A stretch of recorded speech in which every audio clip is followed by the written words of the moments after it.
Regional leaders have gathered in Port of Spain for talks on advancing the Caricom single market and economy. The meeting being held at the Hilton Conference Centre began at about 9 this morning and has been continuing. Karen Cozier-Phillip is there now with the Prime Minister, Dr. Keith Rowley, and we join her live for this report. Karen, good evening. And good evening, Trinidad and Tobago. Well, the first day's session here at the Hilton Trinidad, that's the 18th special meeting of Caricom heads of government on the CSME, has completed. And we have with us Prime Minister Dr. Keith Rowley, who is going to tell us a little bit about what took place at today's meeting. Good evening, Prime Minister, and what did you take out of today's session? Well, we spent a very productive day going through a number of fundamental issues, trying to find a way forward with respect to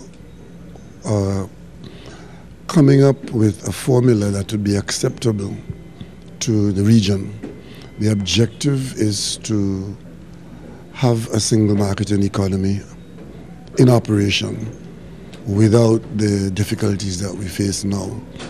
Not all the territories are in a position to sign on to that, and we are working towards a position where it may very well be that a decision could be made where those who are ready would be able to proceed and to start the process in such a way that we can make progress without exclusion.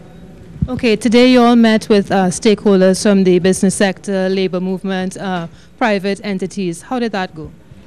Actually, that went very well because it's the first time that labor and the private sector have been given that role of being an integral part of contributing to the considerations that will influence the decisions. The labor and the regional private sector, I might say, expressed their commitment to the sign-on to the CSME based on the anticipated benefits that should come and the elimination of the stagnation of the region. We are a small market, but a very important one, and we need to maximize that potential.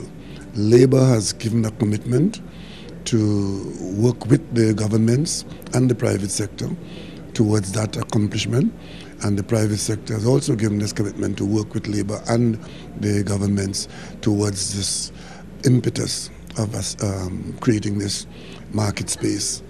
So it is now for the political directorate to make the decision to take the territories where we think we ought to go. Okay, and how can you reassure Caricom governments, Caricom citizens that this is just not another talk shop?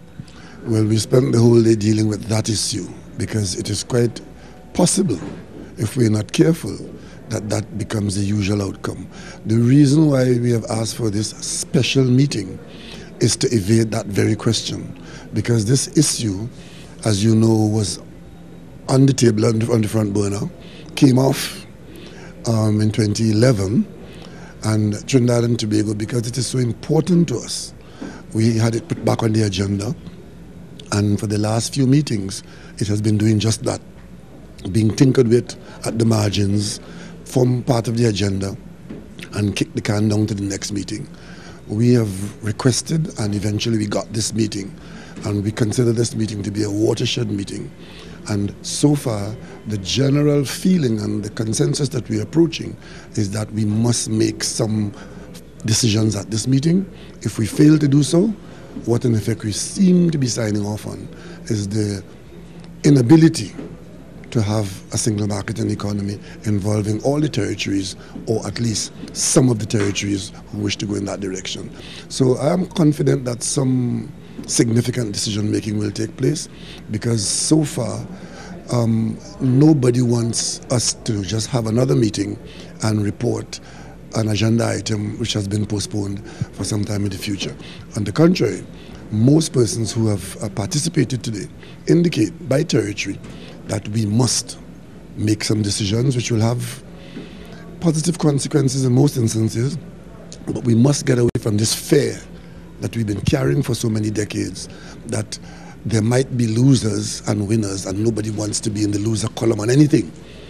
We have to, in a sense of give and take, that we all end up winners in some way to get this going forward, because we are better together in this and our market is better off. So that's we're working on that, and hopefully tomorrow morning when we start again, we'll continue, and by the end of the day, we hope to be in a position to report that we have made some significant progress. Okay, thank you very much, Prime Minister. That's Prime Minister Dr. Keith Rowley giving us his take on the first session, the end of the first day's meeting here at the Trinidad Hilton, the 18th Caricom Special Meeting of Heads of Government on the CSME. I'm Karen Cozier-Phillip reporting for TTT News. She also spoke with other leaders. Karen, what more can you tell us? Hi, yes, good evening again, Verna, and good evening, Trinidad and Tobago. We did speak with quite a few leaders here at the 18th Special CARICOM Meeting of Heads of Government on the CSME.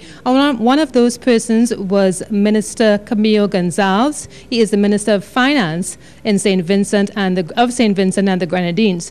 Now, he told us that these meetings, there's been a view that these meetings, the regional leaders get together and make decisions without consultation. So he was happy that the business sector and the private sector and that the labor unions were present here today, so they can get an feel of what they require, the business sector, the private sector, what they require from the heads of government for this CSME to work. He also said that it's tremendously important for the region to have a properly functioning CSME.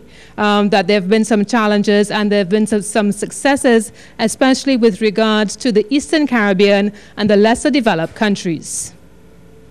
For example, here in Trinidad and Tobago, energy is cheaper, and that provides businesses in Trinidad and Tobago with advantages that Eastern Caribbean countries don't have. You have a larger population in Trinidad, which also has its own advantages, and because of the fact that we knew that industry, for example, would be disadvantaged, there are other aspects of the treaty, other articles in the treaty that are supposed to protect and benefit and assist the less developed countries of the region. And he also said they hope to expand and improve on the free movement of people, and he gave this analogy. To use a cricketing analogy, sometimes we have a lot of dot balls when we have these meetings, and other times we try to hit a six and we miss completely. I think this time we won't have many boundaries, but I think we'll have a few runs on the boards. I think we'll get there. Well, Verna, that's a wrap for us here at the Hilton Trinidad on the first day of the 18th Special CARICOM Heads of Government Meeting on CSME.